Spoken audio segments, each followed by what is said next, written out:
Tarceva erlotinib est une nouvelle molécule de la classe des kinazolines. Il présente un mécanisme d'action innovant.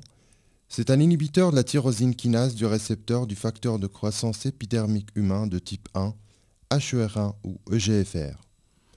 Tarceva est le premier et le seul inhibiteur de la tyrosine kinase de l'HER1 EGFR ayant montré un bénéfice en survie dans la prise en charge des patients atteints d'un cancer bronchique non à petites cellules, localement avancé ou métastatique, après échec d'au moins une ligne de chimiothérapie. Chapitre 1. La prolifération des cellules cancéreuses. Pour comprendre le mécanisme d'action de Tarceva, il est nécessaire de revoir les connaissances actuelles de la prolifération des cellules cancéreuses. La dysrégulation de la voie de signalisation intracellulaire entraîne une perturbation du modèle cellulaire normal par stimulation de la prolifération cellulaire et inhibition de la mort cellulaire programmée ou apoptose. Quand la balance entre la division cellulaire et l'apoptose est perturbée, une surprolifération cellulaire peut apparaître et évoluer vers un cancer. La prolifération des cellules cancéreuses est partiellement contrôlée grâce aux interactions entre récepteurs membranaires et facteurs de croissance du milieu extracellulaire. Chapitre 2. La famille des récepteurs HER et le rôle de l'HER1 EGFR.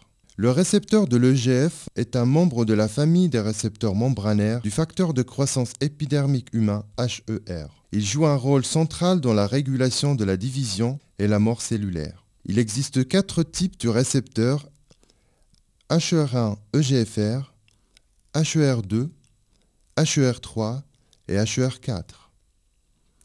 HER1 EGFR est constitué de 3 parties: un domaine de liaison extracellulaire, une courte zone d'ancrage transmembranaire et un domaine tyrosine kinase intracellulaire. La liaison du ligand au domaine extracellulaire entraîne l'activation et la dimérisation de l'HER1 EGFR avec un autre membre de la famille HER, ce qui se traduit par la transphosphorylation ou phosphorylation de l'ATP du domaine tyrosine kinase intracellulaire adjacent.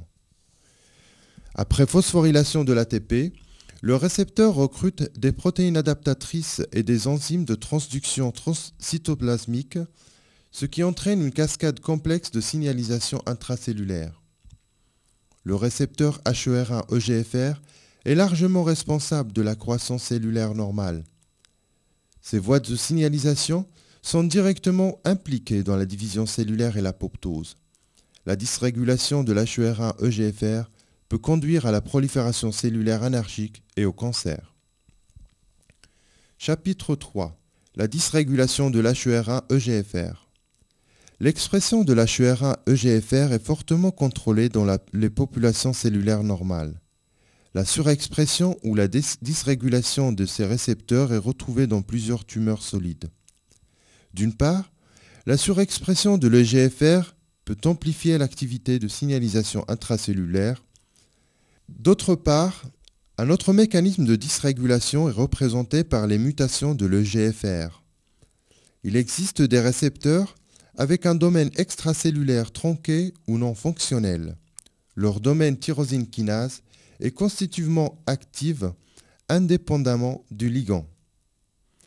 On a également mis en évidence des mutations des gènes codant pour le domaine tyrosine kinase de l'EGFR.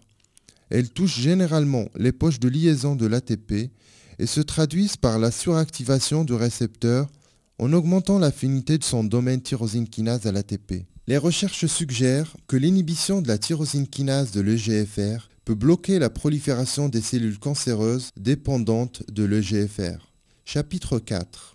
Le mécanisme d'action de Tarceva. Tarceva, erlotinib, est une petite molécule de la classe des kinazolines. C'est un puissant inhibiteur de la tyrosine kinase de l'HER1 EGFR. Tarceva inhibe la voie de signalisation intracellulaire par compétition avec l'ATP sur le site d'activation du domaine tyrosine kinase de l'HER1 EGFR. Dans les modèles non cliniques, cette inhibition se traduit par un arrêt de la prolifération et par la mort des cellules cancéreuses.